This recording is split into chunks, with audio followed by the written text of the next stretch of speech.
Hello friend, I am doctor Harshad Rawal MD homeopath और ये मेरी चैनल में आपका सबका स्वागत है। और आज हम वीडियो श्रृंखला में देखेंगे स्नोरिंग्स।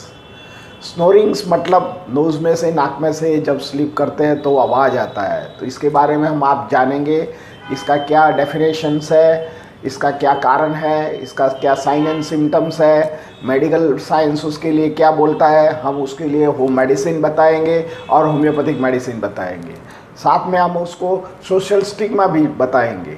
हेलो फ्रेंड, आज हम अब स्नोरिंग के बारे में जानते हैं। तो स्नोरिंग्स का मतलब नोज़ में से आवाज़ आना। जब हम कॉन्शियस स्टेज में होते हैं, चलते हैं फिरते हैं, तो हमारा नोज़ में से हवा जाती है, बाहर आती है, तो कोई जात का कोई आवाज़ आता नहीं है। पर जब हम सो जाते हैं तब कई बार आवाज़ आता है। तो आवाज़ आने का कारण क्या है कि हमारा जो गले का मांसपेशी है और इसमें सॉफ्ट पैलेट है और इसमें एक उलो नाम का एक मांसपेशी है, वो शिथिल हो जाती है और ये श्वसन तंत्र की नलिका ऊपर एक दबाव आता है। इसकी वजह से जो नलिका में से जो आवाज़ आता है उसको स्नोरिंग बोलते हैं।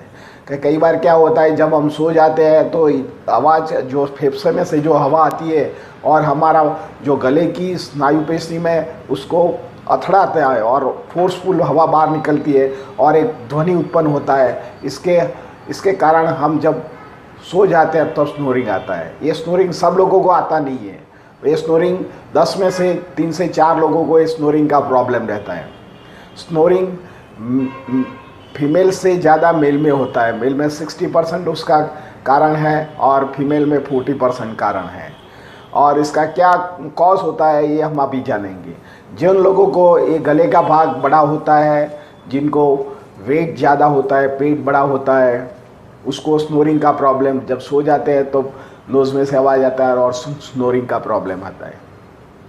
जो लोग हैबिट्स है, जिसको अल्कोहल एडिक्शन करने का हैबिट्स है और जिन लोगों को टोबैको चाविंग का हैबिट्स है और जिन लोगों को कोई ज़्यादातर स्ट्रेस लेने का हैबिट्स है, उन लोगों को ये कॉमन फैक्टर माना गया है स्नोरिंग के लिए। स्नोरिंग का दूसरा कॉज ऐसा है कि आपको कई बार नाक की हड्डी टेढ़ी होती है, नाक में मसे होते हैं, नाक का जो पर्दा होता है सेप्टम वो डाइवर्ट होता है। इसके वजह से भी आपको एक स्नोरिंग का प्रॉब्लम रहता है। तीसरा कारण आपको कोई रेस्पिरेटरी ट्रैक इन्फेक्शन हो, ब्रोंकियल अस्थमा हो और या एलर्जी ब्रोंकियल अस्थमा हो या आपको ब्रोंकियास्टेसिस हो या कफ वाली खांसी हो, तो भी तुम्हारा जो श्वसन नलिका में एक जात का ब्लॉकेज आ जाता है। जब आप सो जाते हो तो फोर्सफुल जो हवा आती है ये स्नोरिंग उत्पन्न करता है। तो इसके वजह से भी ये स्नोरिंग का प्रॉब्लम रहता है और हमारी श्वसन तंत्र सिकुड़ जाती है। पांचवा कारण ऐसा है कि हमको एलर्जिक होता है। कई बार दूर की एलर्जी होता है, डस्ट की होती है, कई बार हमको पेंट की एलर्जी होती है, कई बार वेदर चेंज की एलर्जी होती है। तो इसके कारण भी हमारा श्वसन तंत्र की नलिका हमारा इम्यून फोर्स से विरुद्ध प्रकार की सिंपैथी उत्पन्न करती है। इसके वजह से हमारा एयरपेस वो सिकुड़ जाता है। इसके कारण भी यही प्रॉब्लम होता है। पांचवा कारण हमारा गले में इन्फेक्शंस, कई बार टॉन्सिलाइटिस होता है, एडिनॉइड होता है, गले में सूजन होता है और कई बार मुंह में भी छाले पड़ जाते हैं। कोई कैंसर गले का हो और किसी को अस्थमा का प्रॉब्लम हो तो ये ऐसे दर्दियों को ये भी स्नोरिंग का प्रॉब्लम रहता है। तो चलो मित्रों, ये स्नोरिंग का प्रॉब्लम का हमने कारण पढ़ लिया, पर इसका क्या साइन सिम्टम्स होता है। तो कई बार दर्दी ऐसा होता है और घर में बोलता है कि आज तो मैं सो नहीं पाया, क्योंकि उसको मालूम नहीं है होता है, पर सारा फैमिली को मालूम होता है कि ये तो सारी रात उसने नसकोरा बोला है और आवाज़ में से बहुत आवाज़, नाक में से भी आवाज़ भी आई है, छता ये आदमी बोलता है कि मैं नींद में प्रॉपर नहीं हुआ है। क्योंकि जब ये नींद में हुआ है तब उसको पूरा ऑक्सीजन नहीं मिलता है ब्रेन में और हार्ट में, तो इसकी वजह से उसको ये स्नोरिंग का प्रॉब्लम हुआ होता है।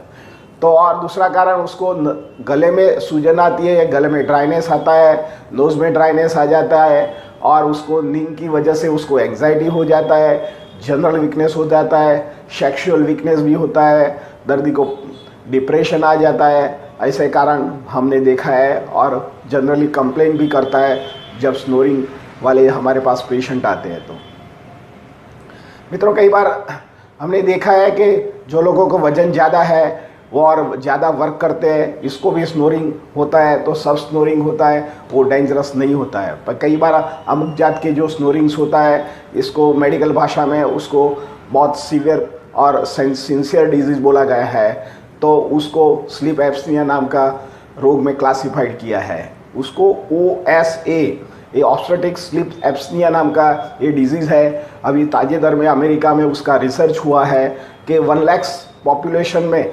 15% से कम लोगों जो मिडिल एज के हैं, जो उसको सडन डेथ हुआ है, उसका कारण स्लीप एप्सनिया है।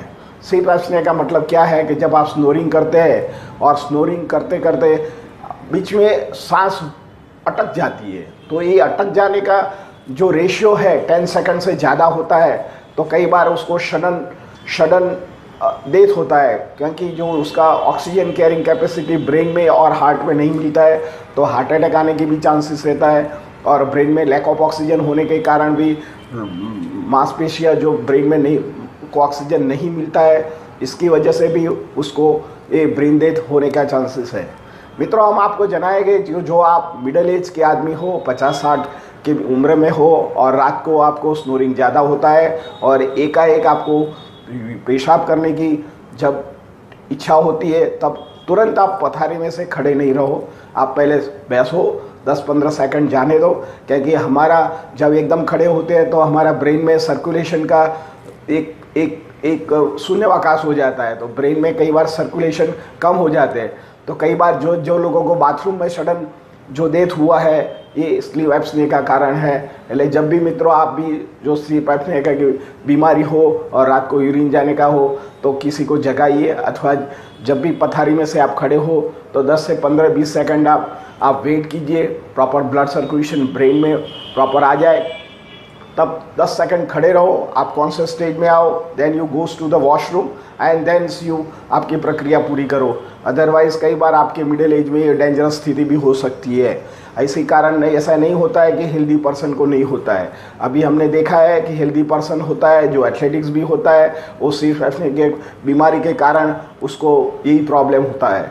मेडिकल साइंस इसके लिए कोई मेडिसिन नहीं है, पर वो लोग CPAP नाम का एक डिवाइस उन्होंने बनाया है। जब आदमी सो जाता है तब उसको लगाता है, तो जो स्लीप एप्सनिया में जो तुम्हारा जो श्वसन तंत्र नलिका को जो दबान आता है, जो शिथिलीकरण जो हमारी मांसपेशी में रहता है, ये नहीं रहता है और एयर पैसेज खुला रहता है। पर मित्रों, ये इतना कॉस्टली है कि सामान्य व्यक्ति को इसके पहुंच के बाहर होता है, और जब लगाने से हर रोज़ आप हैबिचुएट नहीं होते हैं, आप जब पड़खा चेंज करते हैं तो ये सेटअप नहीं होता है और आपकी नींद भी बिगड़ती है और आपको ये डिजीज़ में से एक क्योर नहीं है। और मित्रों, आज की हम श्रृंखला में हम आपको होम मेडिसिन भी बताएंगे और होम्योपैथिक मेडिसिन भी बताएंगे। तो सबसे पहले होम मेडिसिन आप जान लो।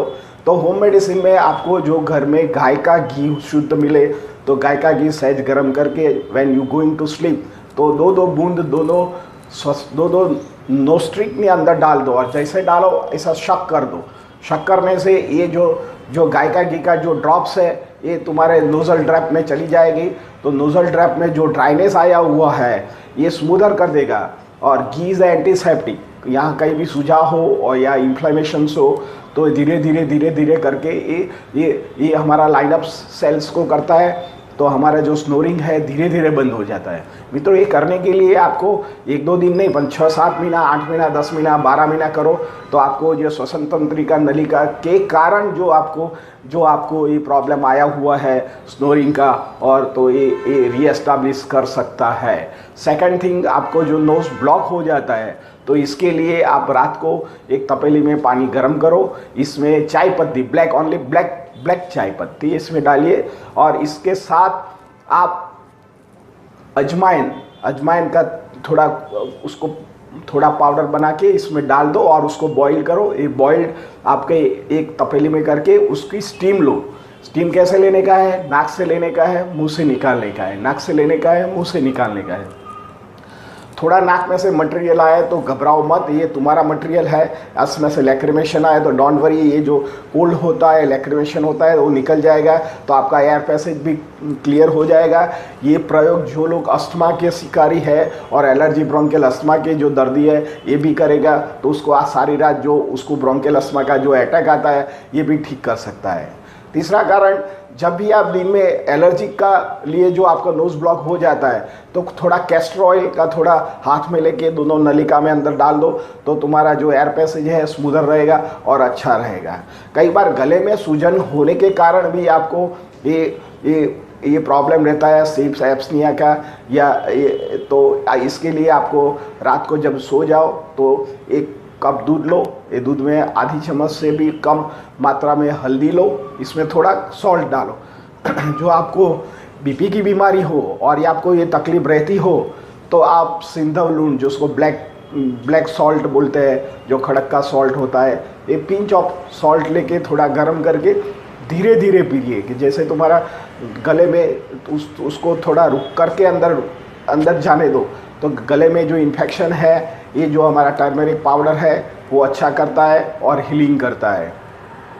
मित्रों, ये तुम्हारा जो बॉडी वेट है ये भी कोई कारण है, तो धीरे धीरे आप एक टारगेट रखिए, एकदम एग्रेसिव नहीं हुए। टारगेट रखिए कि महीने में मेरे को 1 से 1.5 किलो वज़न घटाने का है, तो धीरे धीरे आप प्रयत्न कीजिए। वज़न आपने बढ़ाया है तो वज़न आप घट सकता है, और इसके लिए थोड़ा वॉक करो, प्राणायाम करो, योगा करो, तो ये धीरे धीरे तुम्हारा जो बॉडी मास है, ओबेसिटी है, मसल्स मास इंडेक्स है, ये कम हो जाएगा। और आपका जो इसका जो फिजियोलॉजिकल प्रेशर हमारे जो ट्रेकिया पर पड़ता है और हमारे जो गले की आंतरिक मांसपेशी पर पड़ता है, तो ये स्टेबल हो जाएगा और आपका स्नोरिंग्स नहीं बनेगा। मित्रों, आपको जो भी कई बार इंडाइजेशन की वजह से, कि वायु की वजह से हो जाता है स्नोरिंग, तो क्या हम सो जाते हैं तो जो वायु ऊर्ध्व आता है, तो इसके वजह से भी हमारा जो गले का मांसपेशी है इसमें भी सूजन आ जाता है, रुकावट आ जाता है, तो कई बार छाती में विष आ जाता है, गले में भी विष आ जाता है। तो इसके लिए शाम का वक्त जो आपका भोजन है, डिनर है, थोड़ा लाइट कर दीजिए। लाइट करने का मतलब नहीं खाना ऐसा नहीं है, पर लाइट का मतलब ऐसा है कि 30% आप लेस क्वांटिटी में खाना खाइए, और खाना खाने के बाद तुरंत आप स्लीप मत कीजिए। 2-3 घंटे आप खाने के बाद का टाइम रखिए, तो आपका जो खुराक है पाचन हो जाएगा, आपकी होजरी थोड़ा अंदर फूड नहीं होएगा, तो आपका स्नोरिंग का प्रॉब्लम धीरे धीरे कम हो जाएगा। मित्रों, आपको ये तो हमने आपको होम मेडिसिन बताया है। कई बार हमारा फ्रेंड्स सर्कल बोलता है कि आप डॉक्टर जब भी आपके वीडियो में आप होम मेडिसिन क्यों बताते हैं, because you are the homeopath. मित्रों, मैंने मेरी 35 साल की एक्सपर्टाइज होम्योपैथिक में किया है, और इसके साथ जब मैं किसी दर्दी को होम मेडिसिन बताता हूँ तो जो मेरी होम्योपैथिक दवा है इसका एक्सेलरेशन फास्ट होता है और पेशेंट को क्योरिंग रेट ज़्यादा बढ़ता है। और कई बार पेशेंट होम्योपैथिक छोड़ देता है, पर जो होम मेडिसिन भी करता है तो पेशेंट को बेटर रहता है। हमारा और मेरा मोटा, मेरी चैनल और मेरा जो स्टाफ है, सबका हमारा मोटो ऐसा है कि हमारा दर्दी कैसे भी तरह अच्छा होना चाहिए। हमारे पास आए या हमारा वीडियो देख के भी जो हमारा थोड़ा भी इसमें से कंटेंट लेके जो आप उसको हेल्थ के लिए काम करेगा, तो ये इसके लिए बेटर रहेगा। मित्रों, आज हम होम्योपैथी के बारे में हम बताएंगे। तो सबसे पहले लोबेलिया माइनोरा नाम की जो दवा है वो 6x6 पोटेंसी में लेने का है। ये जो गले की मांसपेशी वीक हो गई है, इसके लिए बहुत अमोघ मेडिसिन है। ये दवा 6 पोटेंसी में लीजिए और लंबे वक्त तक लीजिए तो आपको। दूसरी दवा है कॉफिया कूड़ा। जो व्यक्ति को स्ट्रेस रहता है, टेंशन रहता है और रात को सो जाता है पर उसे मन से सो नहीं जाता है, क्योंकि उसको दिन भर का जो स्ट्रेस होता है रात में भी वही फिल्म चलती है, जो काम का हो और किसने बोलने में ऐसा हुआ है, शॉर्ट टेम्पर्ड होता है, तो रात को नींद के टाइम सब थॉट आते हैं और वो स्लीपी बट कैनॉट स्लीप, तो इसके वजह से उसको स्नोरिंग होता है स्ट्रेस की वजह से। तो कॉफिया कूड़ा is a great medicine. 30 potency में कॉफिया कूड़ा इज प्रिपेयर्ड फ्रॉम कॉफ़ी। એટલે मैं कॉफ़ी पीने को मना करता हूँ, पर ये दवा होती है कॉफिया कूड़ा। ये 30 पोटेंसी में आप 1 महीने 45 डेज तक लो, तो आपका जो स्नोरिंग आया हुआ है और इसके साथ जो आपका सिम्टम मैच होता है, तो ये कॉफिया कूड़ा ट्रिकल शूटर से आपका जो भी 10 साल का भी आपको स्नोरिंग का प्रॉब्लम है वो रीएस्टाब्लिश कर सकता है। Third thing, he is opium. आप जानते हैं कि ओपियम अफीम में से बनती है, तो सेम दवा होम्योपैथिक में भी अफीम में से दवा बनती है। आपने कई बार अफीम जो कंज्यूम करते हैं ऐसे पेशेंट को देखा होता है, तो ये टर्टोरियस स्लीपिंग होता है। ये जैसे सो जाता है तो उसको नगरोर स्लीप बोलते हैं। कई बार आपने बोलता है कि ये नगरोर की माफक सो गया, कि उसको हिलाओ तो भी हिलेगा नहीं और उसको नोज़ में से इतना आवाज़ आता है, तो उसको टर्टोरियस स्लीप बोलते हैं और ये उठेगा नहीं। सुबह में भी उठाने का हो तो पेरेंट और उसके जो भी रिश्तेदार है उसको बराबर उठाए तब ये उठता है। तो ऐसे जो पेशेंट आपको मालूम हुए तो ओपियम नाम की दवा 30 पोटेंसी में लीजिए।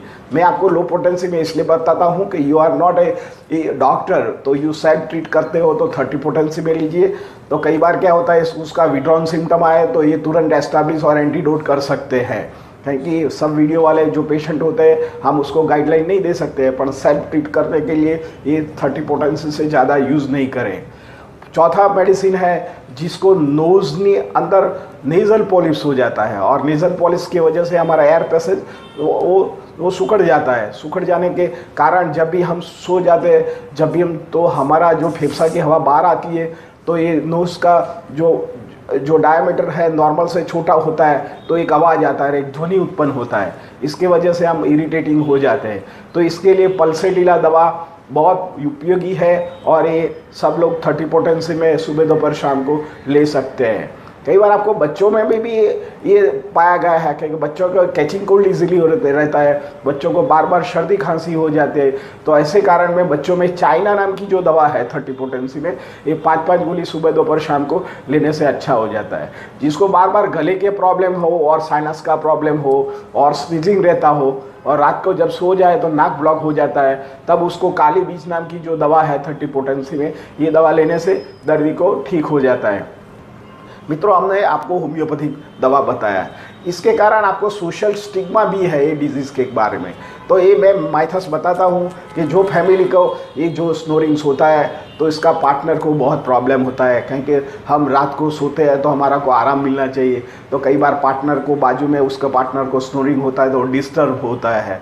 तो कई बार घर में छोटा मोटा नॉक नूज भी होता है, तो इसके कारण आप जो होम्योपैथिक दवा लोगे तो ठीक हो सकता है। मित्रों, ऐसे कारण जो भी आपका पार्टनर का स्नोरिंग होता है तो उसका दूसरा पार्टनर एक अच्छी तरह चींटी लगाए और प्रेम से बोले कि पतिदेव आप ज़रा चेंज करो आपकी पोजीशन, तो स्नोरिंग नहीं बढ़ेगा। ये तो मैंने आपके एक हंसी मजाक की बात किया। मित्रों, ये हमारा वीडियो आपको अच्छा लगा हो तो ज़रूर शेयर कीजिए और वीडियो को लाइक कर दीजिए। Thank you very